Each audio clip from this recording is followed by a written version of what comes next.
Hi friends, welcome to ಸವಿರುಚಿ. ನಾನಿವತ್ತು ನಮ್ಮ ಮನೇಲಿ ಸಿಂಪಲ್ಲಾಗಿ ಮಿಕ್ಸ್ ಬೇಳೆ ಮತ್ತು ತರಕಾರಿ ಸಾಂಬಾರು ಯಾವ ರೀತಿ ಮಾಡ್ತೀನಿ ಅಂತ ನಿಮ್ಮೆಲ್ಲರಿಗೂ ಶೇರ್ ಮಾಡ್ತಾ ಇದ್ದೀನಿ. ಮನೆಯಲ್ಲಿರೋ ತರಕಾರಿ ಬೇಳೆನ ಯೂಸ್ ಮಾಡಿಕೊಂಡು ಬೇಗ ಮಾಡೋವಂಥ ಸಾಂಬಾರು ರೆಸಿಪಿ ಇದು.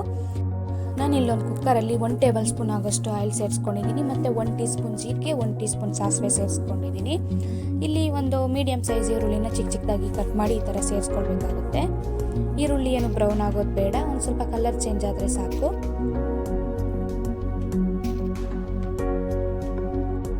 ದೊಡ್ಡ ಸೈಜ್ 3 ಟೊಮೆಟೊನ ಈ ಥರ ಚಿಕ್ಕದಾಗಿ ಕಟ್ ಮಾಡಿ ಸೇರಿಸ್ಕೊಂಡಿದ್ದೀನಿ.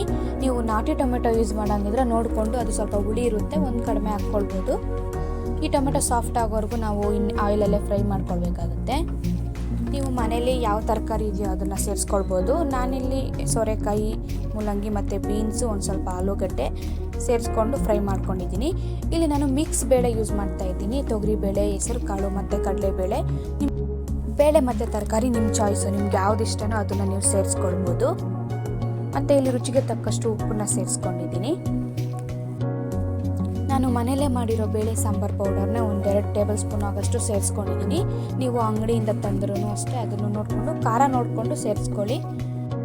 ಮನೇಲೇ ಮಾಡಿರೋದ್ರಿಂದ ಇದರಲ್ಲಿ ಖಾರದ ಪುಡಿ ಎಲ್ಲ ನಾವು ಕರೆಕ್ಟಾಗಿ ಹಾಕಿರೋದ್ರಿಂದ ನಾನು 2 ಟೇಬಲ್ ಸ್ಪೂನ್ ಸೇರಿಸ್ಕೊಂಡಿದ್ದೀನಿ. ಅಂಗಡಿಯಿಂದ ತರೋದಾದರೆ ನೋಡ್ಕೊಂಡು ನೀವು ಅಡ್ಜಸ್ಟ್ ಮಾಡ್ಕೊಳ್ಬೇಕಾಗುತ್ತೆ. ಇಲ್ಲಿ ಬೇಳೆ ತರಕಾರಿ ಮುಳುಗುವಷ್ಟು ನೀರನ್ನ ಸೇರಿಸ್ಕೊಂಡಿದ್ದೀನಿ ನಾನು. ಇದೆಲ್ಲ ಒಂದ್ಸರಿ ಮಿಕ್ಸ್ ಮಾಡಿ ನಾವು ಕುಕ್ಕರ್ ಲಿಡ್ನ ಕ್ಲೋಸ್ ಮಾಡಿ 3 ವಿಷಲ್ ತಗೊಳ್ಬೇಕಾಗುತ್ತೆ. 3 ವಿಷಲ್ ಆದಮೇಲೆ ನಾನು ಇದನ್ನೊಂದು ಪಾತ್ರೆಗೆ ಸೇರಿಸ್ಕೊಂಡು ಸ್ವಲ್ಪ ಕುದಿಸ್ಕೊಳ್ತಾ ಇದ್ದೀನಿ. ನಿಮಗೆ ಇಲ್ಲಿ ಸಾಂಬಾರು ಏನಾದರೂ ಗಟ್ಟಿ ಇದ್ದರೆ ನೀವು ನೀರು ಸೇರಿಸ್ಕೊಂಡು ಕನ್ಸಿಸ್ಟೆನ್ಸಿನ ಅಡ್ಜಸ್ಟ್ ಮಾಡ್ಕೊಳ್ಬೇಕಾಗುತ್ತೆ. ಲಾಸ್ಟಲ್ಲಿ ಕೊತ್ತಂಬರಿ ಸೊಪ್ಪನ್ನ ಆ್ಯಡ್ ಮಾಡಿಕೊಂಡು 1-2 ನಿಮಿಷ ಕುದಿಸ್ಕೊಂಡ್ರೆ ಬೇಳೆ ಸಾಂಬಾರು ರೆಡಿ ಆಗುತ್ತೆ. ಇದು ಮುದ್ದೆಗೂ ಚೆನ್ನಾಗಿರುತ್ತೆ, ಅನ್ನಕ್ಕೂ ಚೆನ್ನಾಗಿರುತ್ತೆ. ನಿಮಗೆ ಈ ರೆಸಿಪಿ ಇಷ್ಟ ಆಗಿದ್ದರೆ ಈ ವಿಡಿಯೋನ ಲೈಕ್ ಮಾಡಿ, ಶೇರ್ ಮಾಡಿ, ನನ್ನ ಚಾನಲ್ನ ಸಬ್ಸ್ಕ್ರೈಬ್ ಮಾಡ್ಕೊಳ್ಳಿ. Thanks for watching.